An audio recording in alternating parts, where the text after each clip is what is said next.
Bill Gates कहते हैं कि हम कोई जॉब करने के लिए नहीं बने, हफ्ते में 3 दिन काम करो और लाइफ को एंजॉय करो।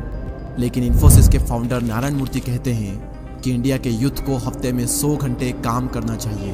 और इन दोनों बातों पर बहुत ही डिबेट चली और कई लोग बिल गेट्स के फेवर में थे सिर्फ इसलिए क्योंकि फॉरेनर ने बात कही है तो सही होगी और अगर किसी इंडियन ने कही है तो गलत होगी।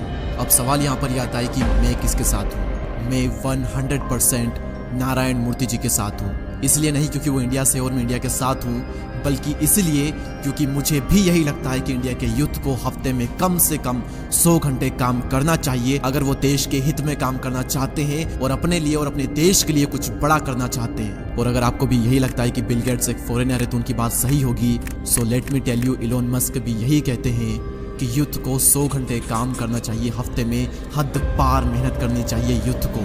और आप सभी को पता है कि अभी जमाना चल रहा है एआई का। मैं आपसे क्वेश्चन पूछता हूँ कि एआई की शुरुआत कहाँ से हुई। ओपन एआई जिसका प्रोडक्ट है चैट जीपीटी, आप सभी जानते होंगे। तो जिसने ओपन एआई बनाया सैम एल्टमैन, वो क्या कहते हैं इस बात पर, क्योंकि वो एक यूथ है और वो एक बिलियनियर भी है, जो कि अपने आप में एक बहुत बड़ी बात है। तो उनकी एडवाइस आप सभी के लिए बहुत ही काम की हो सकती है। ध्यान से सुनिएगा वो क्या कहते हैं। ऑब्वियसली जो आप सोचोगे वो सारी चीज़ें नहीं होगी क्योंकि आप अपने 20s में हो, लेकिन मुझे लगता है कि आपको कठोर से कठोर और ज़्यादा से ज़्यादा मेहनत करनी चाहिए। इतनी मेहनत जितनी कोई सोच भी नहीं सकता और जितना लोगों को लगता है उससे कहीं ज़्यादा, क्योंकि इसका बेनिफिट आपको बाद में मिलेगा। लाइफ बहुत ही अनफेयर है, कई बार किस्मत आपको चकमा देगी, लेकिन अपने करियर के शुरुआती टाइम में ज़्यादा मेहनत करना आपको लॉन्ग टर्म में कंपाउंडिंग इफेक्ट दिखेगा और इस लेवल का आपको रिजल्ट मिलेगा जो कि आपने भी कभी सपने में नहीं सोचा होगा। और ये इतनी अंडररेटेड चीज़ है और ये इतनी मोस्ट वैल्यूएबल एडवाइस है जो कि मुझे कभी भी नहीं मिली, लेकिन मैं आप सभी को दे रहा हूँ। अब यहाँ पर वीडियो को पॉज करें और इसका स्क्रीनशॉट लेकर बार बार इसे पढ़ें, क्योंकि ये एडवाइस आप सभी की ज़िंदगी चेंज कर सकती है अगर आप ये समझ के कि अभी शुरुआती टाइम में ज़्यादा मेहनत करना आपको लॉन्ग टर्म में कंपाउंडिंग इफेक्ट देगा।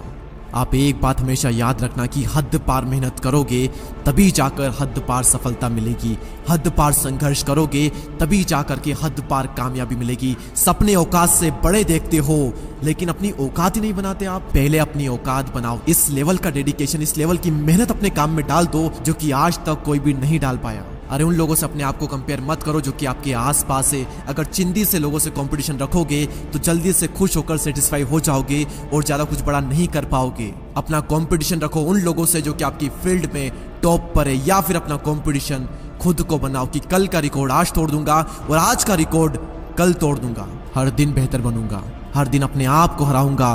ये आपका लक्ष्य होना चाहिए और ये होना चाहिए आपका कंपटीशन। और इतनी मेहनत करो कि दिन का चैन और रातों की नींद हराम हो जाए। खून के आंसू रुला दो खुद को, माँ कसम इसके बाद में आप कभी पछतावा नहीं करोगे, क्योंकि आलस करके कोई भी इंसान आज तक खुश नहीं हुआ और मेहनत करके संघर्ष करके किसी भी इंसान ने आज तक पछतावा नहीं किया। मुझे नहीं पता कि किसी को भी अवार्ड लेते थे, किसी को भी स्टेज पर देख आपके अंदर से क्या